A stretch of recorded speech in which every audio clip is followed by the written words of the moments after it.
નમસ્કાર. News of Gandhinagar daily headlines today. પીએમએ હિમાચલને 1500 કરોડ આપવાની જાહેરાત કરી પૂરગ્રસ્ત વિસ્તારોનું હવાઈ સર્વેક્ષણ કર્યું. રાજુલાના સફાઈ કામદારોનું ઉગ્ર આંદોલન, કાયમી નોકરી આપવા માંગ.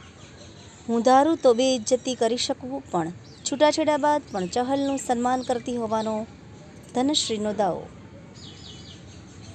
ધરોઈ ડેમમાંથી ફરી સાબરમતીમાં પાણી છોડાયું. અમદાવાદ ખેડાના ગામોમાં એલર્ટ. વિખ્યાત બોડી બિલ્ડરની હત્યા. ઝઘડો થયા બાદ ગર્લફ્રેન્ડે ચાકુથી કર્યા હતા પ્રહાર. એઇમ્સમાં પ્રથમ વખત ભ્રૂણદાન થયું. મેડિકલ ક્ષેત્રમાં સંશોધનમાં મદદ મળશે. તંત્રીલેખ. ભારત ક્રૂડની માંગમાં ચીન કરતાં આગળ નીકળી જશે. ઓગસ્ટમાં તહેવારોની મોસમ છતાં ઓટો રિટેલ વેચાણમાં મંદવૃદ્ધિ. 81,000ની સપાટી ક્રોસ કર્યા બાદ સેન્સેક્સમાં ફરીથી થયેલી પીછેહટ. પરિવારથી કંટાળાયેલી દિવ્યાંગ મહિલાએ અભયમની મદદ માંગી. 11 સપ્ટેમ્બરથી એકતાના સંદેશ સાથે સરદાર સન્માન યાત્રા. બારડોલીથી શરૂઆત અને 22મીએ સોમનાથમાં સમાપન. જયશંકરે કહ્યું, ટ્રેડ પોલિસી નિષ્પક્ષ અને બધા માટે ફાયદાકારક હોવી જોઈએ. અનિરુદ્ધસિંહ બાદ રાજદીપસિંહ જાડેજાને હાઈકોર્ટમાંથી ઝટકો. અમિત ખૂંટ આત્મહત્યા કેસમાં આગોતરા જામીન અરજી ફગાવાઈ.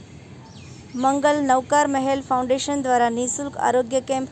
700થી વધુ દર્દીને વિનામૂલ્યે તપાસ અને દવાઓની સુવિધા. બંધક કરાર પર અમેરિકી પ્રમુખ ટ્રમ્પનું હમાસને અલ્ટિમેટમ. એનોજી સાહિત્ય સરિતા ગ્રુપ. વિષય શ્રાદ્ધ પક્ષ. એના ઉપર સર્જકોની ખૂબ જ સુંદર વિવિધ સ્વરચિત રચનાઓ. ભારત બનાવશે ન્યુક્લિયરથી લેસ એરક્રાફ્ટ કેરિયર. આઈએનએસ વિશાલ 55 ફાઇટર જેટ લઈ જવાની ક્ષમતા.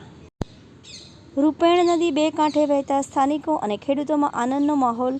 નદીમાં પાણીની સતત આવક. પીવાના પાણી અને સિંચાઈની સમસ્યા હળવી થવાની આશા. 52ના નેડિયામાં 12 સોસાયટીઓને જોડતો રસ્તા 48 કલાક પછીએ પાણીમાં. કલોલમાં નિરાધાર વૃદ્ધાને પોલીસે આપી છત. હનુમાન મંદિરમાં રહેતા ભગીબેનને પોલીસે બનાવી આપ્યું રૂમ રસોડાનું મકાન. ધાનેરાના સરાલ ગામે વીજ પુરવઠો ના મળતા ખેડૂતોના વીજ કચેરીમાં ધામા. હાર્ટ એટેકના 100માંથી 80% દર્દીઓને બાયપાસ કે સ્ટેન્ટની જરૂર હોતી જ નથી. ડૉક્ટર સ્વપ્નિલ શાહ.